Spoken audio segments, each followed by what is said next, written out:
Hello everybody, welcome to Encounters USA. I'm your host, author Matthew Heines.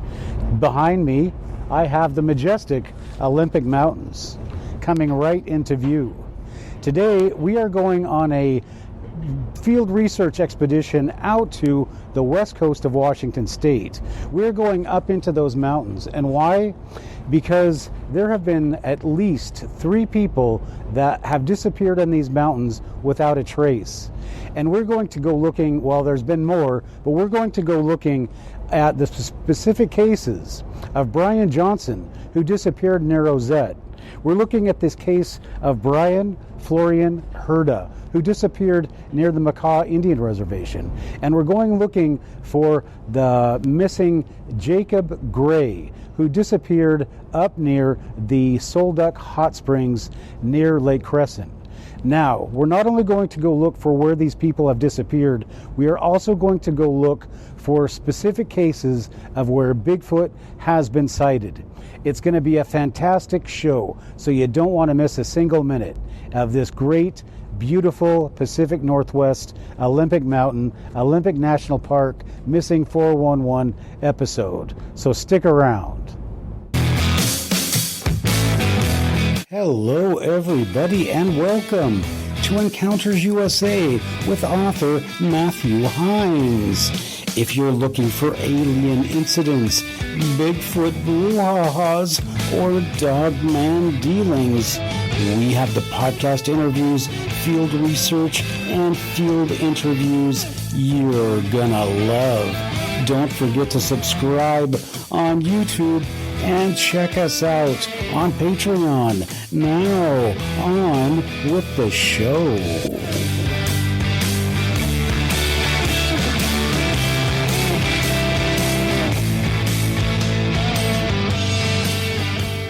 Hey everybody, when Encounters USA is out looking for aliens, Bigfoot, and Dogman, we run into some really nice people who have some really nice businesses. Today we just like to mention a couple of them. The first one is we like to say hello to Shannon over at the Port Angeles Inn. They have sweeping views of the Straits of Juan de Fuca, as well as sweeping views of the mountains of the Olympic National Park. We'd also like to send a shout out to our friend Dustin out at Northwest Coffee Brothers in Forks. If you want to hear some good Bigfoot stories and get some great refreshment, go see Dustin at Northwest Coffee Brothers. Now on with the show. Part 1. Jacob Gray, Sol Duc Hot Springs Road. What Happened to Jacob Gray? Bicycling Magazine by John Billman, June 6, 2019. The bike was heavy and too small for Jacob's 5-foot, 11-inch body. The red Specialized hard rock sported the words Milwaukee Tools on its frame. It was a promotional bike that his dad, Randy, had won in a raffle at a contractor's show. Jacob Gray, handy with a skill saw like his house builder dad, fashioned a plywood rack behind the seat and bolted 2 milk crates to it side by side. The flat rat trap pedals fit his running shoes or hiking boots. The bike was not built for speed, not pretty, but it was tight, and as utilitarian as a pickup truck. Jacob's preferred store for camping was the Port Townsend, Washington Goodwill.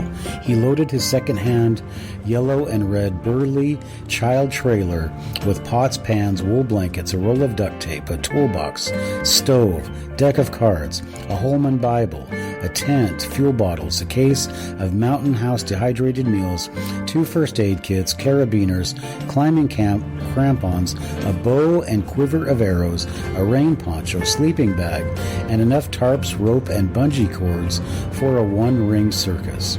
The bike trailer and supplies weighed more than the 145-pound 22-year-old did soaking wet. The weather was snotty in northwestern Washington in early April, but that didn't slow him down. Jacob, a good surfer who grew up on this beach in Santa Cruz, California, is ionized by water, whether surfing on it or riding in it. his father Randy says. "Even if we don't go surfing, we'll get a mocha and go down to the beach and watch the sunrise. That's our thing, Jacob and me." Jacob had nowhere to be, and all the time in the world to pedal there.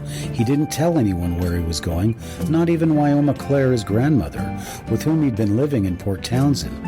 He just lit out into the headwind and rain sometime in the night of April 4th, 2017. There were a few reported sightings, mostly credible, but not very helpful. A man claimed to have seen Jacob twice in Indian Valley and along Crescent Lake on April 5th. A woman reported having seen a man towing a red trailer climbing Fairholme Hill at 1 o'clock in the morning the next day. Later that morning, April 6th, a different woman passed Jacob as he turned up the Sol Duc Hot Springs Road about 2 miles from the 101. Later that afternoon, coming down mountain, she noticed the rig on the side of the road 6.3 miles upriver from the 101.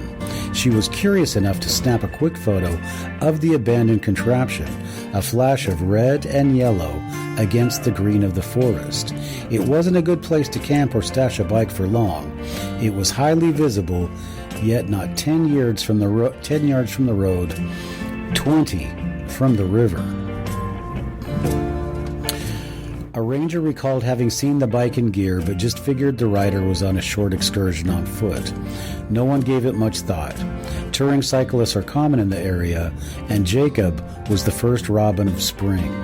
It appeared that he or someone had been organizing gear because a poly tarp was spread out, surrounded by camping equipment. Was Jacob wet, cold, tired, and hungry? He was 80 miles from his grandmother's house. Was he miserable and discouraged? Or was he totally in his element, feeling the highs of discovering a new independence? Oddly, there were 4 arrows stuck in the ground in an east-west line near the tarp. Why were they stuck in the ground? Was it some sort of sign for people who would come upon the bike? In 2017, a young man in his 20s, Jacob Gray, left Port Townsend. Jacob had been a very physical young man. He surfed in California, and he was living with his relatives in Port Townsend.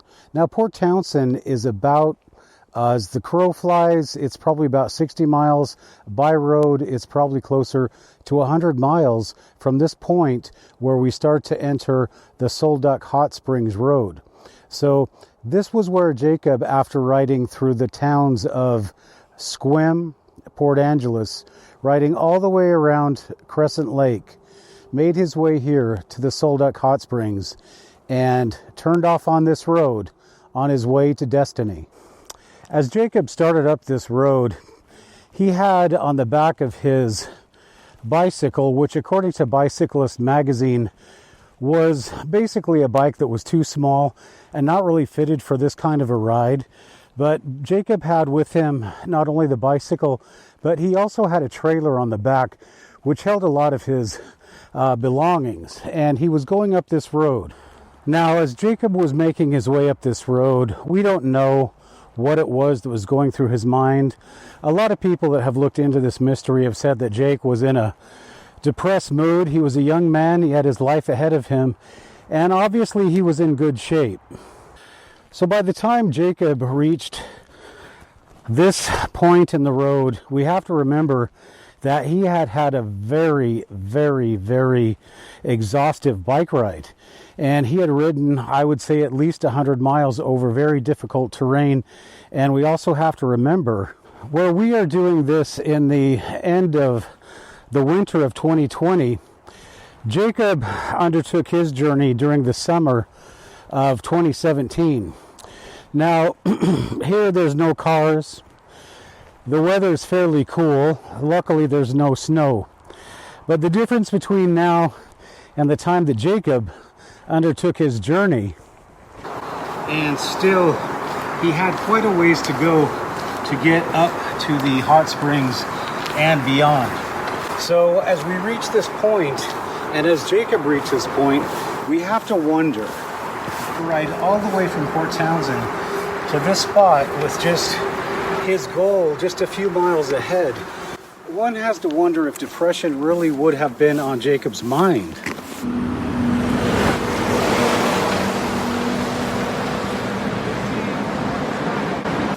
So the time Jacob's riding his bike, he is going to be passed by travelers that have come from both the south and from the west, and they are all trying to get up to the Sol Duc Hot Springs and the campgrounds.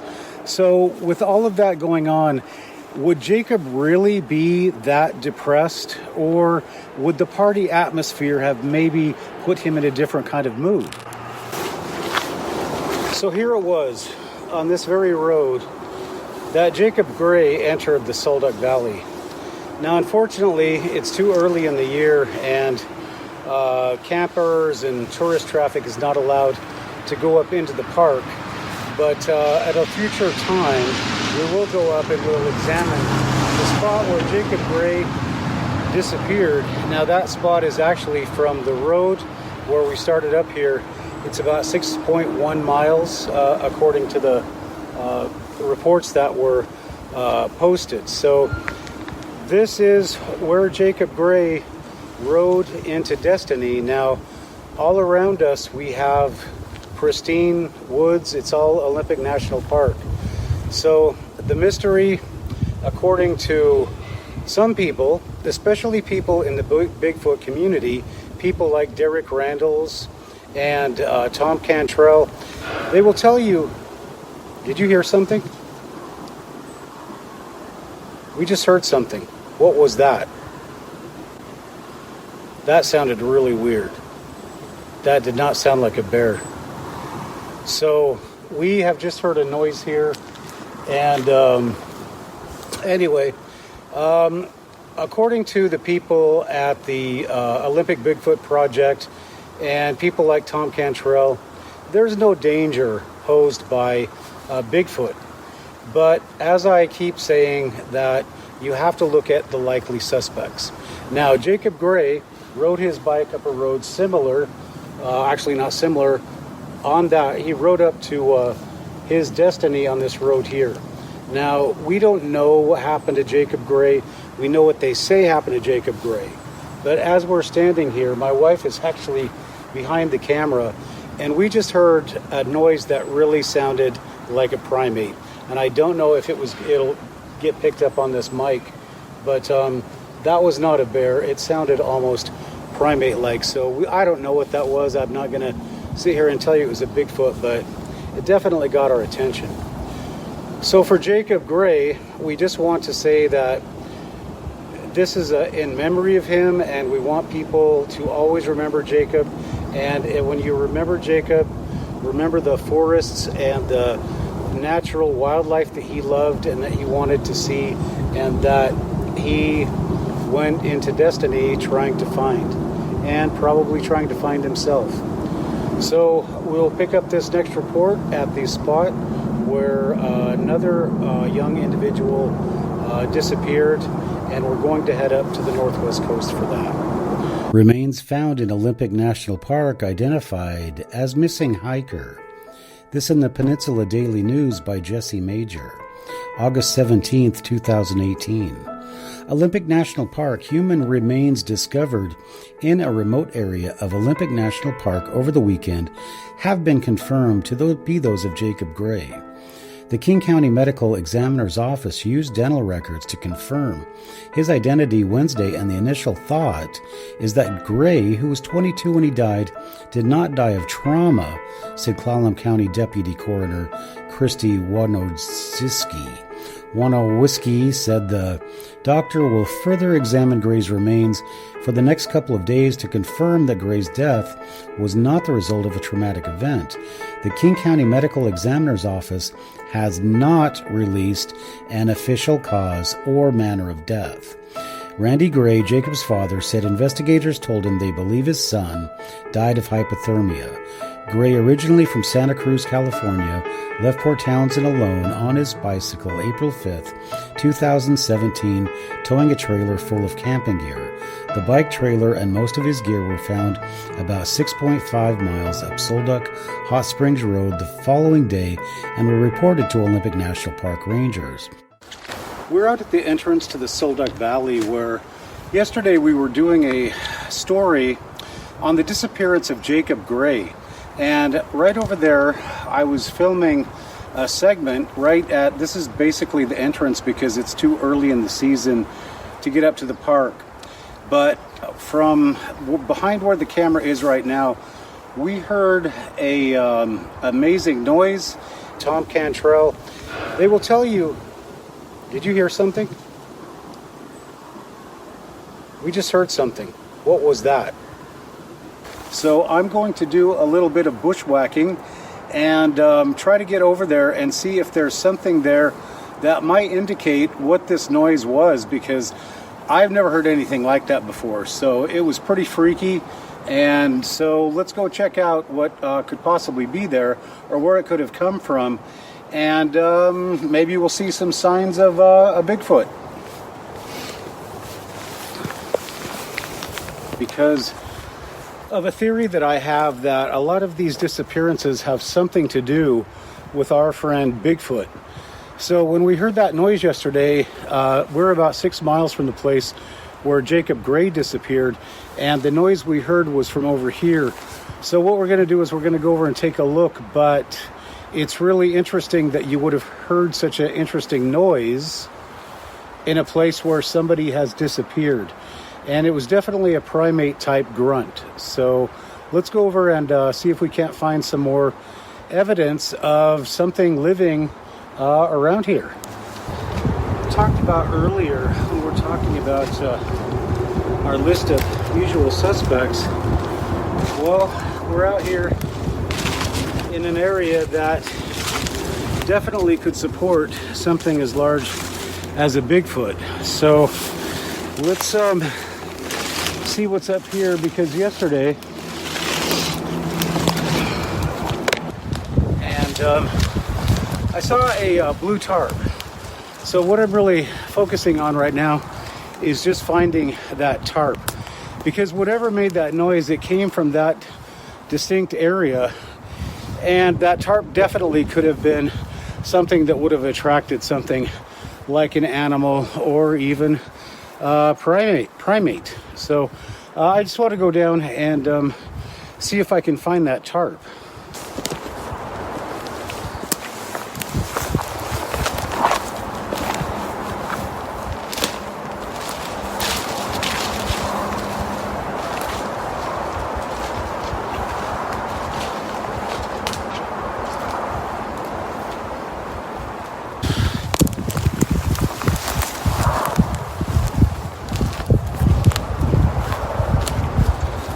So here you have it. This is obviously a clear-cut area. And how many times have we seen a road being built, a clear-cut area where these Bigfoot have managed to actually scare people off just by the evidence of them being here? So right there you have National Forest, the Olympic National Forest. And here, this is obviously probably DNR land, Department of Natural Resources. But obviously there is a lot of logging operations going on here. And that is the blue tarp that I was talking about. And it was from this area where we heard that noise. So what it could have been, it probably was something that was looking from here back in the direction from which I came. So this is the area that we heard the noise in, and look at all of the characteristics that it shares for all of the other sightings. It's next to a national park. It's in an area that's now being developed, which would have brought the curiosity of the Bigfoot. People are leaving stuff out now, and I don't know if you can see it over there on the right. I'll get a shot of a very interesting rock sitting on a stump, and I don't know how that rock would have even got on that stump, but I'm going to take a shot of it, and this is what you see. And when we're looking at the mysterious disappearances of people out here in the national park, well, we heard something yesterday, and oh, look at this. This is the boundary of the National Park Service. So stripped here, not cut there. So guess what's happening to the northwest? All right, well, that is what I guess our investigation is here. As I go back towards my vehicle, I'm going to try to find some evidence of maybe somebody being here, or some kind of Bigfoot sign, whatever. But I think that this rock that we have over here is very, very, very, very interesting. So I'm gonna just take a shot of it. It's obviously out of the way here because that thing is in the way. So I'm gonna take a shot of this, and then we are going to ask some people that are working with the Bigfoot project or the Olympic project just exactly what they think that noise was we heard. And I think they have a research area up here. So I'm going to ask them if there's been any activity around here. And again, I'm going to press them. Is this what happened to Jacob Gray and these people that disappeared? Okay, so here is the $64,000 question. If you can see, I'm not sure if I'm pointing to it. I think I got to come a little bit over farther this way. This rock right here is huge. It's a huge boulder. How did it get on that stump? Is that evidence of Bigfoot activity? You tell me, and go ahead and leave your answer in the comment section. But it really is pretty weird how that huge boulder is sitting up on that stump. I don't know, people put it up there. So is this more evidence of Bigfoot? I don't know. You decide.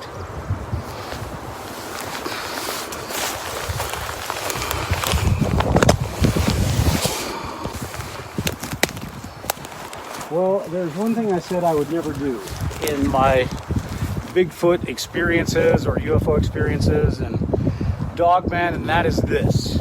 I said I would never, ever whack on a tree. But I really think there's somebody out here. I really think there's something out here. And I'm just going to try, looking at that rock, I'm just going to try to maybe communicate with it. So here we go, and I'm going to hurt my hands, I'm sure.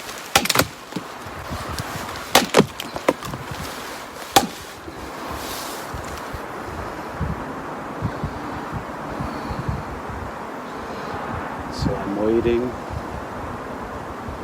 waiting. Try again. Wood out here is kind of rotten.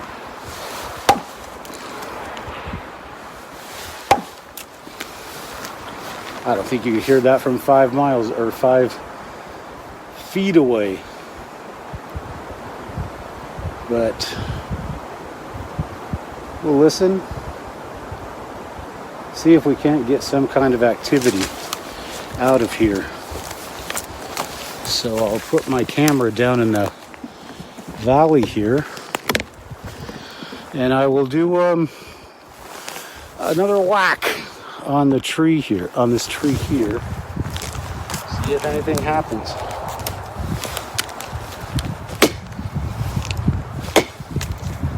I'm out of stick. So, anybody out there?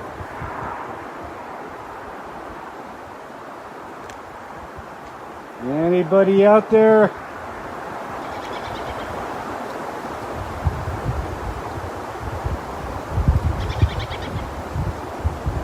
Well, I hear some birds, so there's somebody out there.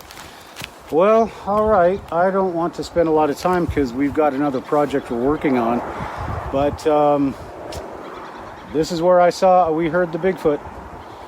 And you see that rock over there. So it's an interesting spot, that's for sure. And now we just have to talk to the people at the Olympic Bigfoot project. So we'll talk to Derek and we'll talk to John and see what they have to say.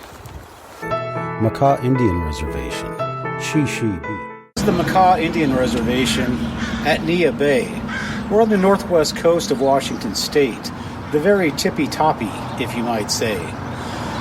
We're here because in 1995, a 6-year-old boy named Bryce Herda was with his family. They were hiking down on Shishi Beach. At one point, the family decided that young Bryce, who was too small to walk up the steep incline, would take another path a little bit farther down the beach and meet them up the trail. And this is the last time they ever saw Bryce. He didn't show up anywhere. And immediately his father, who is the chief of police, or who was the chief of police here at the Nia Bay Makah Indian Reservation, immediately called out all the search and rescue, all of the help, all of the search and rescue people, anybody he could find. It was just all hands on deck came out to participate in the search for Bryce. But he never was found. So let's go down to the place where Bryce disappeared and see if we can't find some clues, or at least get a better idea of what happened to this poor 6-year-old back in 1995. And so Bryce took his route. And what was so amazing about his disappearance, besides the fact that he completely disappeared right from under basically the watchful eyes of his parents, was that they watched his footprints on the beach, just like mine. Except unlike mine, Bryce's footprints broke. That means that his footprints were here, and then they stopped. And then further on down the beach, they continued again. What would have caused something like that? Was something carrying Bryce? Well, if something was carrying him, then you would have seen the footprints of whatever it was that was carrying him. But there were no footprints. It was as if he was almost flying through the air. So, now we have to look at our likely suspects. The last spot we were at when we were looking at the Jacob Gray disappearance, we saw or we heard an amazing sound that really sounded more like a primate than anything I've ever heard. And I've been in the woods a lot. So what could have happened here? This is about 40, 50 miles away, but it's a completely different scenario. Because here, if the suspect is Bigfoot, well, where are the tracks? Was something happening to Bryce that something was carrying him that we don't know what it was and that we just can't explain? Or was something even more frightening happening? Did Bryce move in and out of our reality, in and out of our dimension, and walk in to another one from which he never returned? The speculations and the rumors, they run wild. But the fact of the matter is that here on this beach is where Bryce disappeared back in 1995. And he has never been seen since. And in spite of all of the search and rescue teams, State Patrol, they had National Guard personnel out here, they were never able to find this kid. So where could he have disappeared to? Well, let's just take a look. Now what you see behind me is I parked my car up here on an inlet to the beach. And it was something just like this where Bryce ended up disappearing. Because what his plan was, while his parents were taking the more obstacle-strewn route, Bryce was just going to take a path like this that would have led right up to where his family wanted to meet him. But he didn't make it. So in this area here, where the road is right behind where that car is sitting, Bryce disappeared. So how do you explain that? Where could he have possibly gone in such a little area? Why did his footprints stop and then start again some distance later?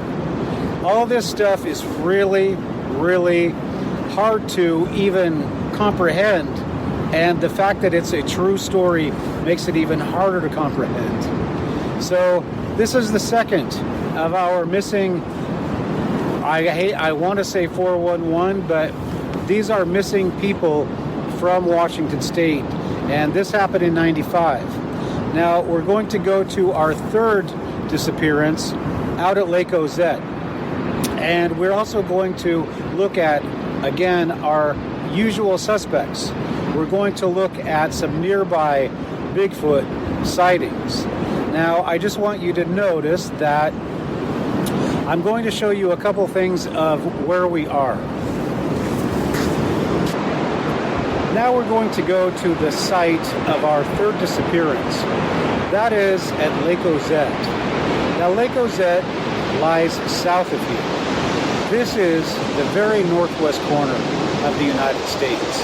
As we go south in this direction along the beach, we are going to first run into Lake Ozette, and after Lake Ozette, further south, there is the Indian Reservation at La Push.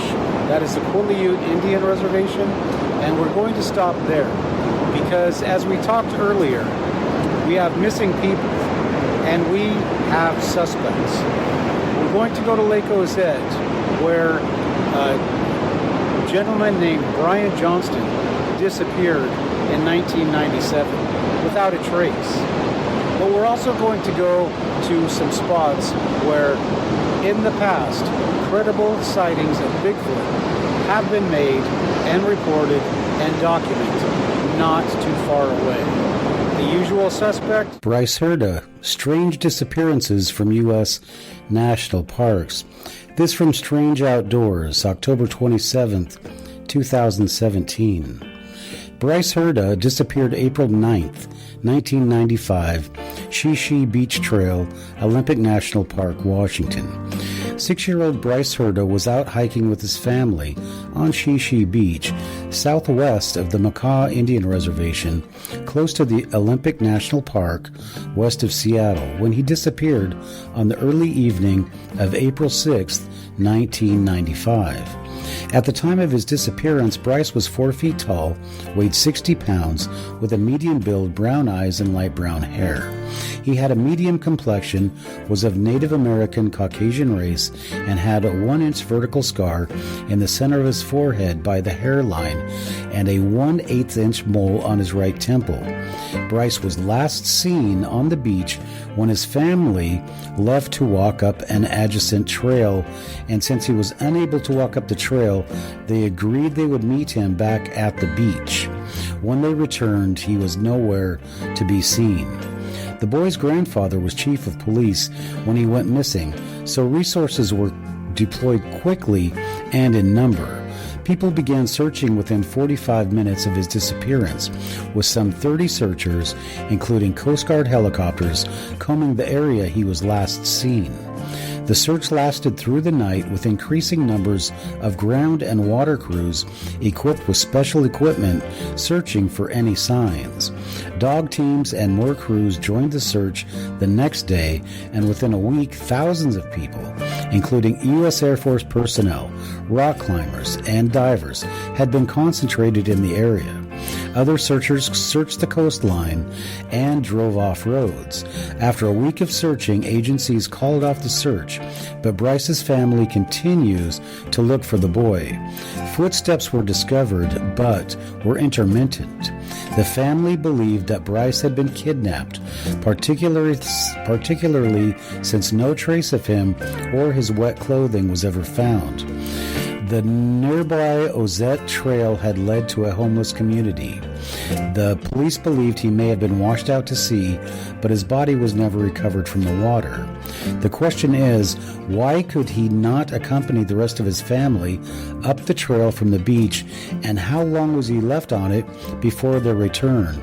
Did an abductor have time to whisk Bryce away? Part 3. Bryan Johnston, Lake Ozette.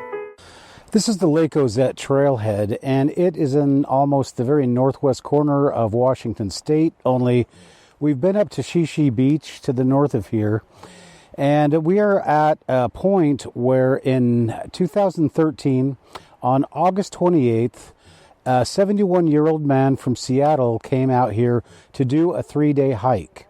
His name was Bryan Johnston, and his family said he was going to come out here and basically do the beach trail, which is a 9-mile loop. It's 3 miles from here down to the beach.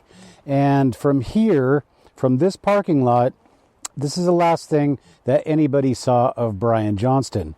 The only thing that people do know is that he had a receipt from Port Angeles dated August 22nd, 2013. He had a bike, and he had a few of his stuff, a few of his items were found on a tarp. And other than that, nobody could really tell what happened to Bryan Johnston. Everybody said that when he left for his trip, he was in a good mood. So it wasn't depression. It wasn't anything, where somebody comes out and does something crazy. He just ended up disappearing.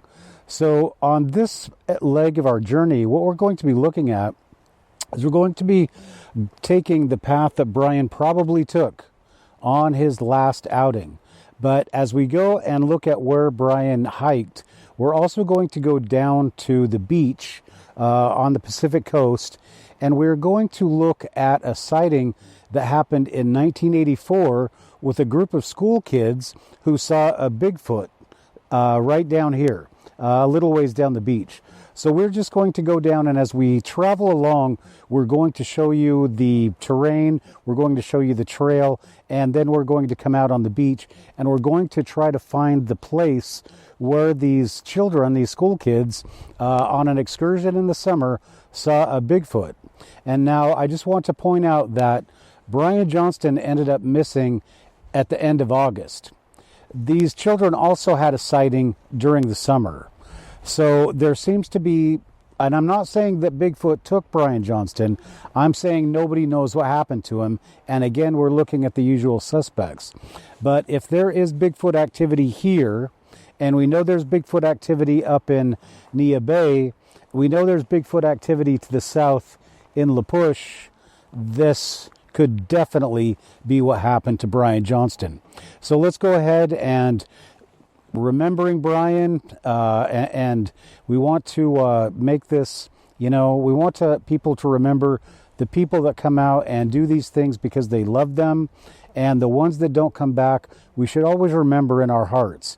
So as you're watching this, please try to remember Bryan and his love for the outdoors, and try to at least learn something about what happens to people when they come out and they do things that they shouldn't do. So let's go ahead, and we're going to head down the beach trailhead, and we're going to try to find some more clues as to what happened to Bryan Johnston back in 2013. Missing hiker not first to disappear inside Olympic National Park. This is by Seabury Blair Jr. for the Peninsula Daily News. It seems like every decade or so somebody disappears in Olympic National Park.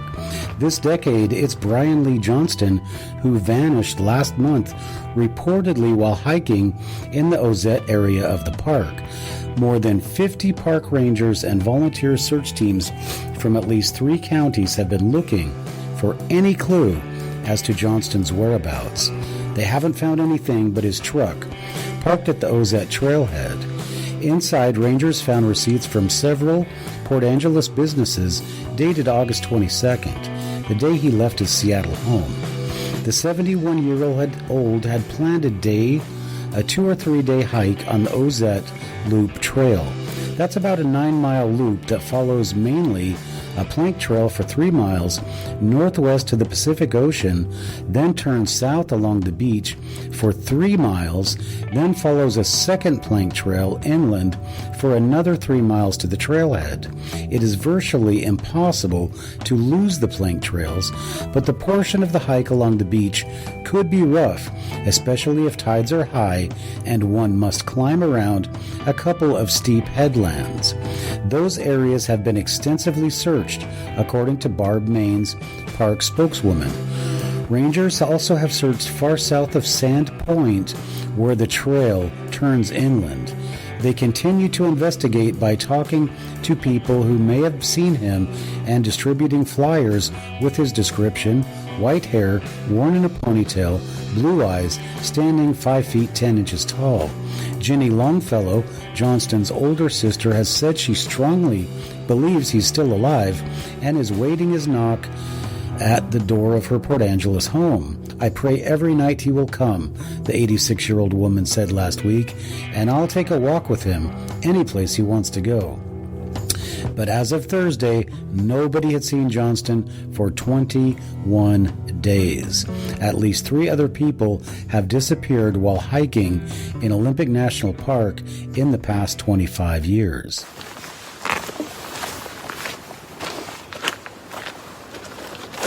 In 2013, Bryan Johnston came to this point, and he made a choice. Here he could take the loop trail, which is that way. It's 9.2 miles. Or he could take the Cape of Lava trail, which is this way, which is 3 miles. So what we're going to do is we're going to follow Bryan's trail along the loop trail, and this also goes to Sand Point. So we're going to also check out Sand Point and see if there's any indication or any indicator of what might have happened to Bryan Johnston back in 2013. And also want to point out this, if you can't see it, is a warning for bears, for particularly black bears. And black bears tend to be, I guess I can just take this off now. This warning is for bears, and black bears do tend to be fairly aggressive. So an indicator of something that might have happened to Bryan? Well, maybe. But we're going to look at some other usual suspects as we go along.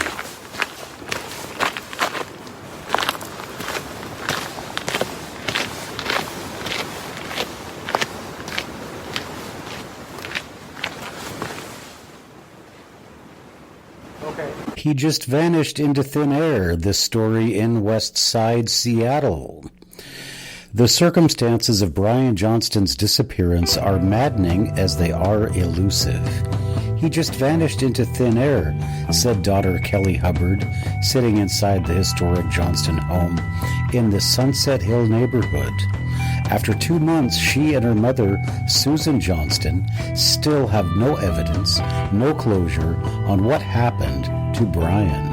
Bryan, age 71, had left August 22nd for a 2 or 3 day trip to the Olympic National Park. He was reported missing the following Wednesday, long overdue. Pierce County Search and Rescue found his truck at the Ozette Ranger Station within an hour of the report, but after that they had no sign of where he could have gone. The search loop included the loop trail where he said he would be going, and walked the coastline between Shishi Beach and the Norwegian Memorial. Efforts by land, sea, and air all turned up nothing. Everything leading up to his disappearance appeared normal. He told family before he left simply that he was going on a hike, bought a ticket for the ferry, and bought lunch. Several receipts from Port Angeles were found in his truck. The feds don't have a clue. They've never encountered anything like it, Hubbard said. Bryan is not the kind of man to pick up and leave, Hubbard said. He spent his entire life in Ballard. He went to Adams Elementary, graduated from Ballard High School in 1960. He graduated with a Bachelor of Science in 1966 at University of Washington and was in the Air Force until 1970. After that, he worked in Seattle City Light till he retired. He's just an amazing person, very caring, thoughtful, always giving back, Hubbard said. Sitting in the Johnston house, a person can meet Bryan without meeting him. Bryan's family has not given up on him, and the search is ongoing. He has white hair worn in a ponytail, blue eyes, and is 5 feet 10 inches tall. When last seen, he was wearing blue jeans and carrying a black day pack. So as we walk along here, I just want you to take notice of, this is a very narrow trail. On each side of the trail you have very low, thick brush. Bear any kind of predatory animal, cougar. This is very perfect. It's perfect for them, and this is the kind of place that they like to actually be and hunt from, because it's very hard to detect them if anything is sitting on the side of the trail. So as Bryan Johnston walked along this trail, we have to wonder if there may have been something laying in wait for him. And if there was, then it would be very hard in these kinds of conditions to even see something before it was right upon you. So that's one thing that we need to consider as we make our way down to the beach. All right, so we have gotten down to the beach now, and it's raining so far hard I can't really use my microphone because it's not waterproof. So from here, Bryan Johnston either made it this far or he didn't. But as we see on the trail, that it is very treacherous. And one thing that I didn't show you is that on those planks we were walking on, those are very rotten. And it's very easy to just break through those, especially if you're carrying a heavy pack. So somebody could break their leg right there, and if somebody doesn't come along immediately, they could be subject or victim to whatever happens to come along and happens to be hungry. So that's the Bryan Johnston story. So now let's go and take a look at our next encounter, and that's in 1984 with a group of school kids who saw a Bigfoot bathing in a stream somewhere near this beach. Year 1994, season summer, month July, date the 18th, state Washington, county Clallam. This report is from a group of school kids who were on a field trip and saw Bigfoot. Nearest town, Clallam Bay. Nearest road, Hoko Ozette Road. Observed, I was on a summer school field trip, 12-day hike with both teachers and high school students from my district. A black, hairy, bipedal creature emerged from the tree line at the stream. The creature was large in mass, but I am unsure of height, as the creature was partially bent over, looking and reaching sporadically into the stream. We shouted to look at the thing to our group. As the group stopped and turned, we ran back maybe 20 feet to rejoin the group. As we all stood there and watched, the creature came about half the distance of the stream towards the ocean, still looking and reaching into the water.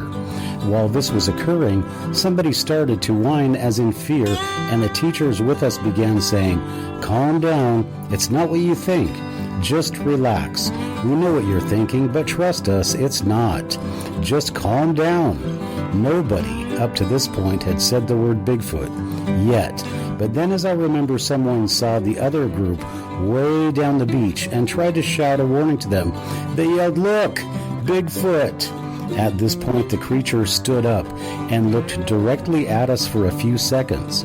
I was so scared that I do not remember how tall it was, only that I have the impression of a very tall creature. It then turned to its left and strode back into the woodline. I do not know how many steps it took, because once again I was very frightened. The other group started to run towards us, and our group started to go towards them until our teacher stopped us and made us wait there. One teacher went to the creek and met the other teachers that were in the second group there. One of the second group teachers herded the rest of the kids to us, where we were all now very excited and wanted to go check the scene out. There were either 3 or 4 teachers now conferring at the scene, with 2 waiting with us.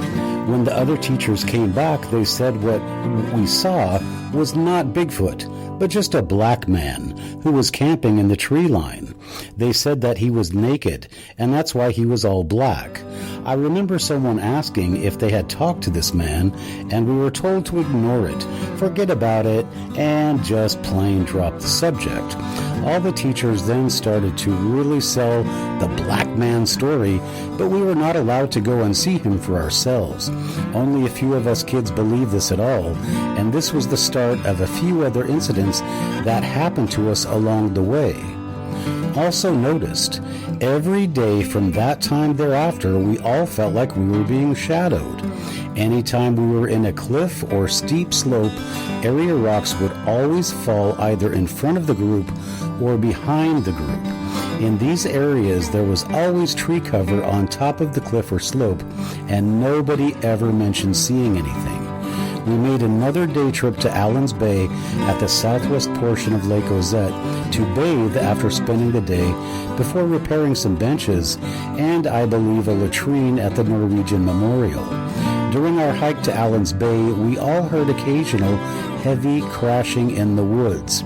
Sometimes it would be heard in front of the group and sometimes behind, sometimes to the left of the trail and sometimes to the right. Sometimes near, sometimes far.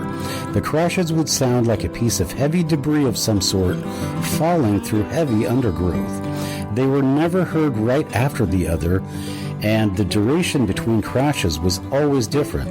When we got to Allen's Bay, we all went swimming for a bit and washed in the lake. We never heard anything while we were there, but we heard a few more crashes on our way back to the beach, though not as many as on the trip to the lake. The teachers kept telling us that it was just dead timber falling, which it could have been, but it would have been very coincidental that that much timber fell along our path to the lake and back. We kept having rock incidents every day we hiked, and I once remember we all encountered a horrendous smell just before we crossed a wooden footbridge over a large stream. Looking at the maps, I approximate it as being on the USGS 7.5-minute Allen's Bay, Washington map, Provisional Edition 1984, south of the Starbuck mine site. We saw nothing and heard nothing, though. I remember the smell being extremely repulsive, but not like a skunk, rotten egg, nor dead anything. I can't describe it accurately except for it being extremely powerful, extremely awful, and slightly ammonia-ish. We met up with our twin group that was hiking north from the Hoh Indian Reservation at La Push, that's the Quinault Indian Reservation, where we were resupplied, so this would be day 6 or 7. They were all enthralled by our stories, but said nothing had happened on their trip so far. We stayed the night on the beach just south of La Push. I remember a huge gale hitting us that night, which may help pinpoint the time. After La Push, we only occasionally saw falling rock and lost the feeling of being followed, so I don't know if it was because of the town or the storm. The rock falls after La Push were also smaller and could have been natural. I don't remember the other group saying anything about any incidents on their way north from La Push, but I remember all of us being kidded about it after summer school, and I don't like to discuss it much as it is a subject of much ridicule. I've tried to report it several times, but have backed away each time. This time, I decided to actually report it, as I'm tired of hiding it away. In 1984, a class of kids came out here on a school field trip for the summer. They came out here along this beach and they hiked down. One group started at Nia Bay, the other group started here. They worked their way south, and the guys at Nia Bay worked their way north. So these guys on the northern end were walking down and came to another part of this beach where they saw a Bigfoot bathing. And so that would have been maybe a few miles down this beach, which right now we just don't have the time or the weather to make that hike to look for the stream. But this is where the field trip started out. And this is the territory where Bryan Johnston disappeared and where they have had Bigfoot sightings. Now we just stopped at Clallam Bay and got gas, and one of the girls working there said, if you want Bigfoot, you got to go to Nia Bay.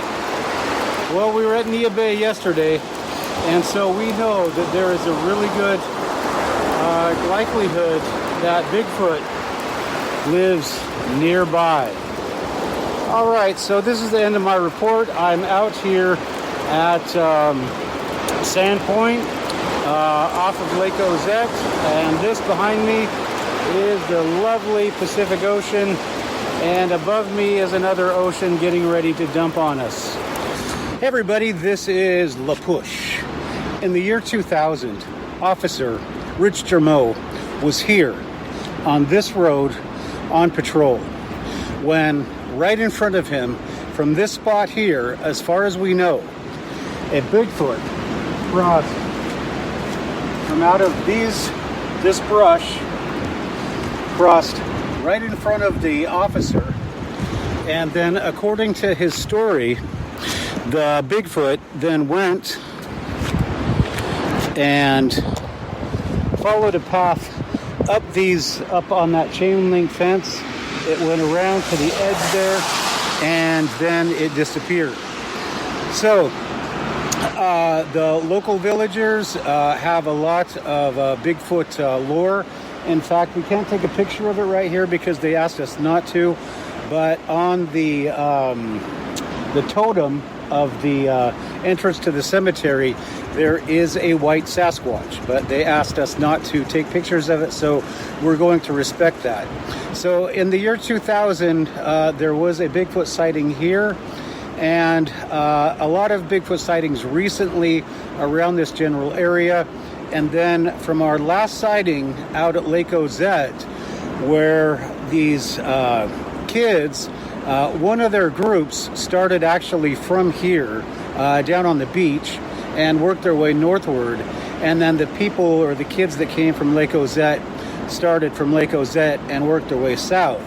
And that was the group, the Lake Ozette group, that actually ran into the Sasquatch. So this is Bigfoot territory. This is really Bigfoot Central. And this is the spot where Officer Rich Germeau had his encounter back in 2000. So we started out at the Sol Duc Hot Springs and we investigated the disappearance of Jacob Gray. We went to the beach at Shishi, way up on the northwest coast, and investigated the disappearance of Bryce Herda. We then went to Lake Ozette and investigated the disappearance of Bryce Johnston, and also went down and investigated the Bigfoot sighting in 1984 of a group of students that said that they saw a Bigfoot washing in a stream. And as we said before, that the counterpart to that group of kids started here and worked their way up, but there was no sighting of that group of any Sasquatch or Bigfoot. And then finally, in this area here, we have the sighting by Rich Germeau of a Bigfoot back in 2000, which initiated a number of his sightings that would end up going all the way over to the Hood Canal. So this is Encounters USA, and we are on the Bigfoot 411 trail. I think we've presented enough evidence to at least get people thinking that possibly Bigfoot has something to do with some of these disappearances. And with that, from the Makah Reservation, home of the Quileute tribe, this is Encounters USA, and as we always say, if you are out in the Olympic Mountains, if you're in La Push, Washington, or Lake Ozette, or any of the places that we visited on this trek, remember, always watch your back and wave to the kids. All right, see you next time. Thanks for joining us on Encounters USA. Remember, if you have comments, please leave them in the comments section on YouTube and hit that subscribe button and ring that bell while you're at it. Don't forget, if you'd like to be a guest on Encounters USA, just send us an email at encountersusa1@gmail.com and just put podcast guest in the subject line. Now please remember that all of the guests' opinions on Encounters USA are their own, and they do not necessarily reflect the opinions of the podcast host nor the podcast sponsors. So thank you, and don't forget, when you're out in the woods looking for aliens, Bigfoot, or Dogman, always watch your back.